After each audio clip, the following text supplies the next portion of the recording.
रियासत आंध्र प्रदेश के वजीर आला जगन मोहन रेड्डी ने जिले श्रीकाकुलम नरसन्नापेट में जगन अन्ना भूबक्कू भूरक्षा स्कीम के दूसरे मरहले का इफ्तिताह किया।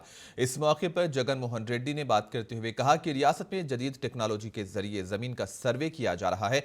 जमीन के हकूक के दस्तावेजात फराहम करने का ये एक अच्छा प्रोग्राम है। पहले मरहले में रियासत की 2000 मुआवज़ात में जमीन के हक के दस्तावेजात दिए जाएंगे, जबकि दूसरे मरहले में फरवरी 2023 के इख्तिताम तक मजीद 4000 देहातों में जमीन के हक के दस्तावेजात दिए जाएंगे। हुकूमत का मकसद इस प्रोग्राम को बगैर किसी तनाज़े के मुकम्मल करना है। इससे जमीनों पर कब्जों का खौफ खत्म हो जाएगा।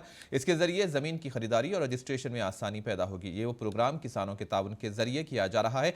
जगन मोहन रेड्डी ने अवाम और किसानों से कहा कि वो अपोजिशन के झूठी बातों पर यकीन ना करें।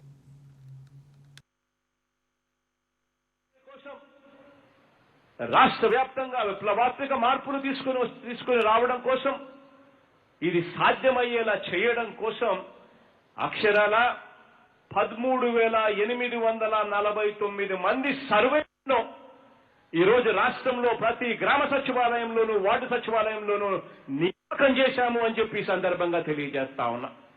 అత్యాధునిక టెక్నాలజీ ఉపయోగించి ఈ అవసరమైన కార్యక్రమాన్ని దాదాపు 1000 కోట్ల రూపాయలు ఖర్చు చేస్తూ